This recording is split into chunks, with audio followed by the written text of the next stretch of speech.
За бүгдээрээ сайн байцгаана уу залуусаа.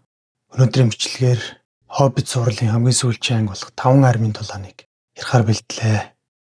За бичлэг эхлэхээс өмнө бүгдээрээ сувгтаа subscribe дарж нэгтээрэй. Смауг ирж төвөх гэж байгаа тул нуурын хотод үүмэн болж байгаа кино маань эхэллээ. Шунхай хотын захирагч алт эрдэнэсээ цуглуулж хотыг орхих нэ. Кили таавар лавханаарч бас баардын хүүхдүүдийг аваад цугтах үед луу ирж галаар төргөж эхэллээ. Баард маань гяндангаасаа гарах гээд үзэж тарах боловч амжилтыг олохгүй л байна. Хөгшин муу шунхай захирагч цэргээр хамгаалуулад явах ба Альфред нэртэй сугны үс нь бидэнд ард иргэдээс илүү үнэт зүйл байна гэдэл завинд нойрцсон үнийг өшгөлөө болгож байна. Энэ хоёр завиндаа алтаа ууртал наччихсан тул хасгараад болж өгдөггүй. Сугны үс захирагчид хандан бидний алт дэнд хүнд байна. Заримыг нь эндээ үлдээ ихэд эзэн. Тийм ээ, зарим зүйлээ хаях хэрэгтэй гэд Альфредийг ус руу түлхлээ. Болж моцлог. Баард гяндангаас гарах гэж гудсаар олс хийгээд доош хайтал өмгийн санаа захирагчийн хүзүүнд орж эгээтэй л хүчгсэнгүй. Бас ч гэж шииртээр байна өө.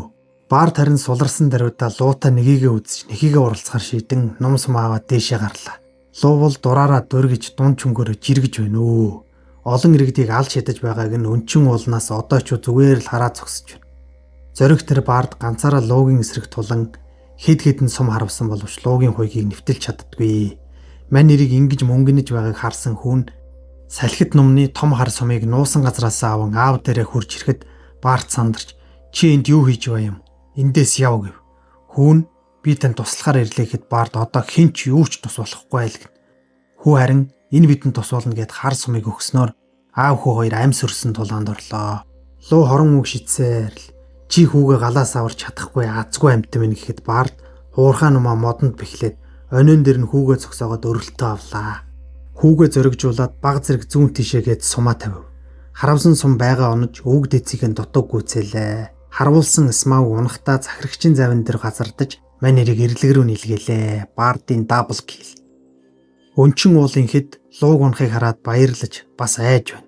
Үүр цагад эн тэндгүү шархацсан зовсон хүмүүс орилж хашгичих ба Кили таавар авахыг өнчин уул руу хамт явъя гэж хатгаад яг зүрхийг нь углуургыг хөндөж байтал гай газар дороос гахаа модон дотроос гихч болж Леголас ханхуу гарч ирэн чи бидэнд хэрэгтэй тийшээ битгий яв гэж хоригдсоор аваад үлдчихлээ. Муу хүн өгөхгүй гихчээр өнөө мө Альфред ам гарчээ. Ядарсан хүмүүстэй хөнжил булаалдаж байхад нь Баард гарч ирээд тосгуул чавраад л газар дуулж байна. Харин олны дундаас нэг хүн Баард бол лууг устгасан баатар. Харин энэ Альфред л юу ч ойлгохгүй байгаа юм да гэд яг алах гэж байхад нь Баард үхэл бидэнд одоо хангалттай гэд зогсоолоо. Тэгээд удахгүй өвөл болно. Тиймээс бидэнд хорогдох газар хэрэгтэй гэд өнчин уулыг зорж очихоор шийдэн хөдөлж эхэллээ. Кили Фили нөгөө хэд ууланд ирлээ. Билбо тосон уулзаад бид одоо явах хэрэгтэй. Тоорон нэг л биш. Тэр хэдэн өдөр унтаагүй, юу ч идээгүй гэв. Үнэндээ Тоорын ханхүү бүр галзуурчээ. Сайнаа ах дүүсээ гэж ухтаж аваад Аркстоныг олдол хинч амрахгүй шүү гэж тушаалаа. Билбо ганцаараа бодол болон суув. Өнчин уулан луута буу халж байх үед луу түнд хандан Тоорон ханхуг чулуу галзууруулах болно гэх үед Билбо маань Аркстоныг авч чадсан байжээ. Энийг хүнд ч хэлэлгүй өөртөө нуучгаад байгаа л юм байна. Нуурын хотын иргэд өнчин уулыг зорих бэлтгэлээ хангаж байна. Дахин хот барих талаар ярихад ханхуу Леголас лууг өгснийг бүгд мэдсэн. Тэр ууланд байгаа алт бүгд хараагдсан. Одоо дэлхийн өнцөг булан бүрээс алт эрдэнэс алдар нэрийн төлөө эрцгэх болно гэж хэллээ. Энэ үнэн ажээ. Оркийн арим ирж явна. Нөгөө цараамууд боолго ганцаараа ирж Трандул хааны хүү болон дахин нэг ээлб эмэгтэй хоёр нуурын хотоос хойш биднийг даглаа. Энийг сонсон Харгис Азог чи тэр хоёрыг алсан уу гэхэд үгүй би зүхтсан. Гулчгар амтын шиг л зүхтлаа гэж хээв нэг хэлж байна. Азог түүнд хандан чи Гундабад руу яв. Өөрийн аримыг авчир гэж тушаалаа. Эльфийн хаан хүүгээ дуудуулахаар хүн явуулж харин тааврыг авахыг хөөжээ. Ханхуу Леголас чи эцэгт минь очиж хэл.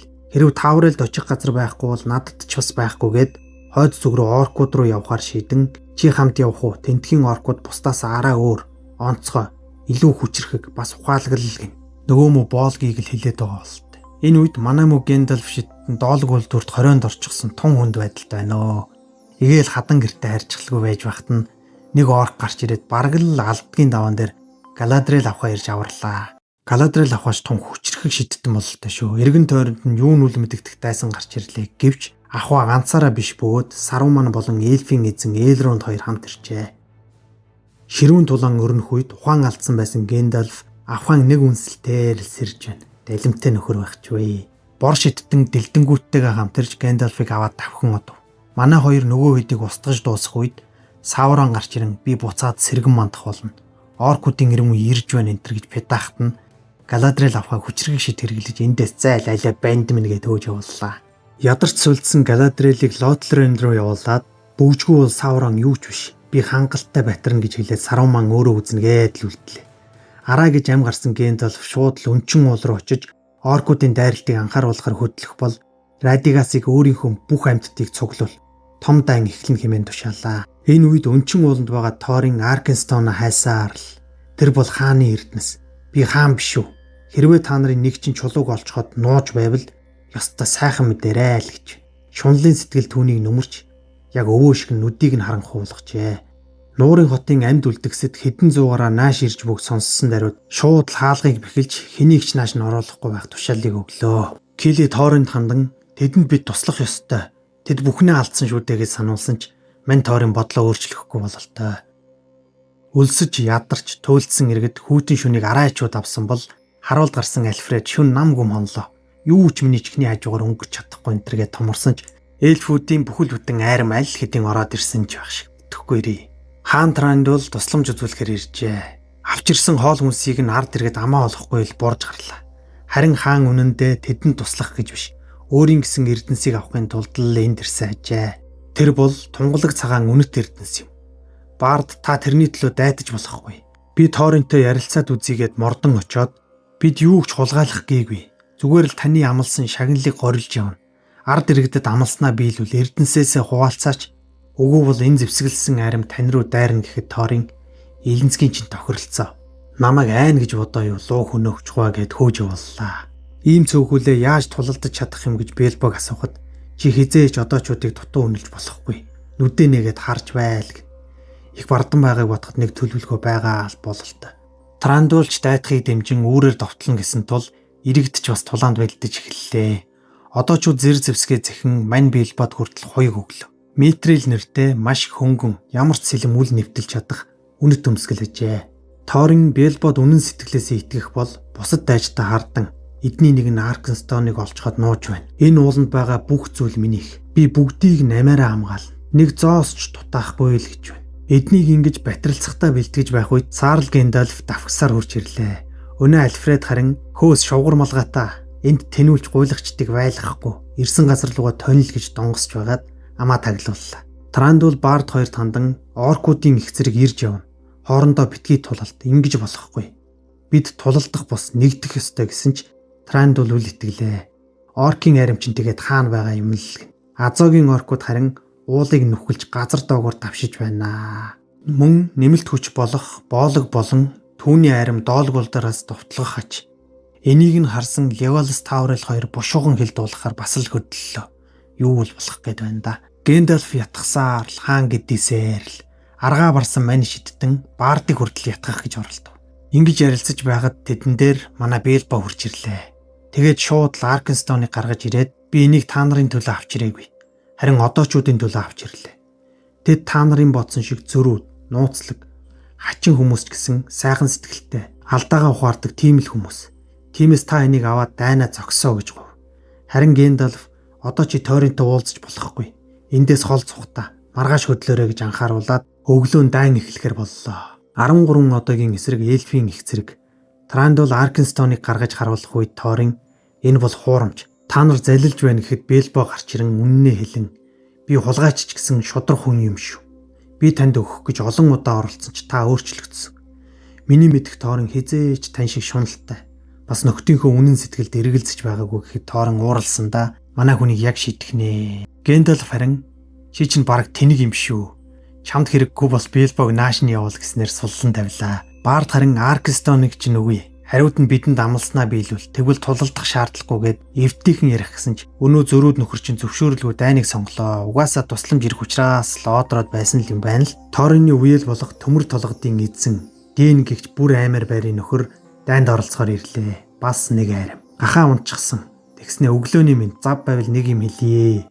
Та нар миний замаас зайлж болох уу л гэж авч. Гэндальф ахаад л тулалдаж болох оркууд ирж байгаа гэж хэлсэн ч Энэ Дэн нь Ториноос долоондор юмны учрыг ойлгохгүй гар байна. Тулалднаа банднар минь энэ Трандулын царайлаг толгойд нь лантууга зооноо гэдэл ирэглээ. Яг энэ үед газар нөхлөн Азогийн арим гарч ирлээ. 4 дахь арим уу 5 дахь арим уу дуур тоогооч алтлаа. Өнөө Дэн шууд л тулаанд орохоор бэлдэх бол Торын харин цайцдаа нуугдахаар шийдэн хүлчээлээ. Саяхан л хоорондоо хомболцох гэж байсан эльфүүд хүртэл хамтран оркуудын эсрэг аимшигтай тулаан эхэллээ.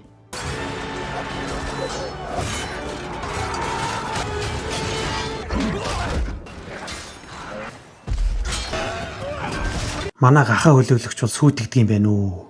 Ингиж бужигнаж байхад нь Азогийн тактик нь цэргүүдээ 2 хуваан үлдсэн хүчээрээ шууд уул руу довтлох байжээ. Оркууд шууд л ард иргэд рүү довтолж эхэллээ. Ардуу утж хүчтэй эсрэг үзв. Ганцхан Альфред дагжин жижирч сүүлээ авчин цогтож байна. Хүүхдүүд эмэгтэйчүүдийг төв танхим цуглуулan нуу гэдгийг сонссон даруйда эмэгтэй хүний дүр тувир нь нуугдаж итэр. Эльфүүд хүмүүс төмөр толгодын одоочууд хүртэл хамтран тулалдаж хаасаагүй хүж өргөдөж байхад Торонгоо уулан дотроо бүгсээр л уулын дор дахиад нэг агуу байгаа. Тийшээ алтаа зөөж нуугданч гинүү сонин юм ярьсаар л харин нэг нөхөр нь чиний энд том тэтэм зүүчгээд хулчид суугаач нь орох оронгүй тэнүүлчилж явсан үеэс чинь илүү өрөвдөлтэй харагдаж байна. Чи үргэлж миний хаан байсан. Байсаарч байх бол. Гэхдээ одоо хэн байснаа мартчихъя гэж хэлснээр Торн сая л бүхнийг ойлгох бололтой.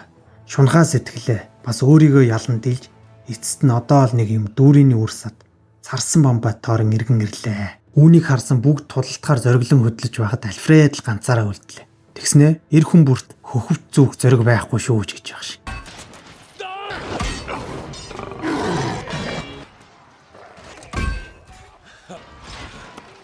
Харин манай хаан Фили, Кили, Балин нартай Азогийг барихаар шийдэн аргал унаа түүн рүү хөдлөлөө.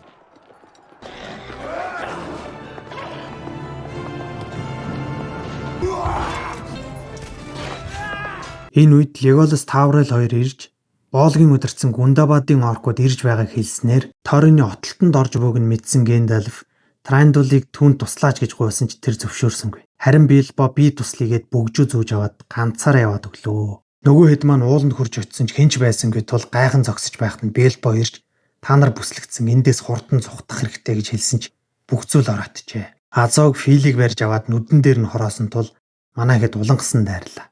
Билбо хүртэл чулуу авч хитэн ганц нэгийг нь унгаж байтал боолго гарч ирэн нокаутанд орлоо. Торнч хүчин давтан яг хөнөөлдгийн даваан дээр Леголас Таврел 2 ирж тусламж үзүүллээ. Гэсэн ч царайлаг Кили маань боолгийн гарт амиа алдан Таврелч бас алуулах гэж байхад нь Леголас ирж боолготой тун ширүүн тулаан хийсэн ч янзалж чадлаа. Ашгүй Радигаст шидтэн ч мөн бүргэд болон бусад амьтдын сүргийг дагуулan ирж тулаан ер нь л манай талд шийдэгдэх нь бараг л ойлгомжтой боллоо. Ингээд эцсийн шийдвэрлэх тулаан Харигс Азог хаан Торын 2-ын дунд орнолоо.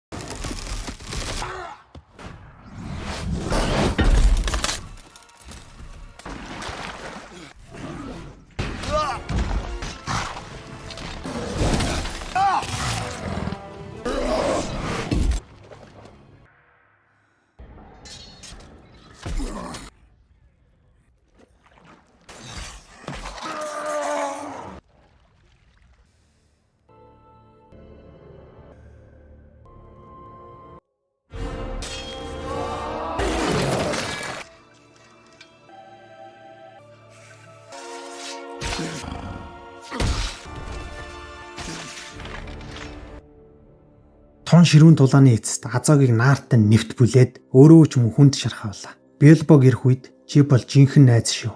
Миний хийсэн бүх муухай зүйлийг өршөөгөөрэй. Хагацыдаа ирхэм хулгайч мэн гэж хэлээд дүүрийн үрсад царсан бомбайт агуу Торын амьсгал хураалаа. Тулаанд ялалт байгуулсны дараа Леголас аав дээрээ ирэн тантай цаашид хамт явахгүй гэхэд Трандул чи тэгвэл умард руу яв. Донеданчуудыг ол. Тэдний дунд нэгэн залуу ир бий. Эцэг нь Араторн гэж сайн дайчин байсан юм. Хүүн ч бас дайчин болсон байх ёстой гэж захин мордууллаа. Хайр дээрээ алдсан Таврал дээрч мөн очиж сэтгэлийг нь заслаа. Билбо маань нутаг буцах цаг нь болжээ. Чимээгүйхэн явах гэсэн ч бусд нь бүгдээрээ гаргаж өгөхөөр иржээ. Тэдэнд хандан та нар хэрвээ манай нутгаар очивол надад маш их цай байгаа шүү. Бас хаалга битгий тогшоорой л гэж байна. Билбог буцан гэртээ ирдэл бусд нь манай хүнийг нас барснаар бүртгээд бүр болоогүй гэрийнхэн тавилга сэлтийг нь дуудлах хөдөлтаагаар зарж байна. Чи өөрийгөө мөн гэдгийг баталж гэж байх шиг. Хатраа тийм үү хааш. Хил ам хийж бөөм юм болж гэртээ орлоо. Ийхүү шаярын бяцхан хоббит маань анд найзуудтай ганцэг дүрэн адал явдалтай. Бас мэдээж маш нууцлаг шидэд бөгчтөөр иргэн ирсэн нин ажээ. Хөгшөрсөн Билбо бөгжөө харан дурсамжаа бодон сууж байхад нь хаалгыг нь Саарлагийн талб догшин орж ирж буугаар кино төгслөө. Дараагийн адал явдал эхлэхэндээ. За бичлэг маань дуслаа залуусаа. Таалагдсан бол суугтаа лайк болон subscribe дараарай. Дараагийн бичлэг бүгжний эзэн, бүгжний нөхөрлөл байх болно. Баяртай залуусаа.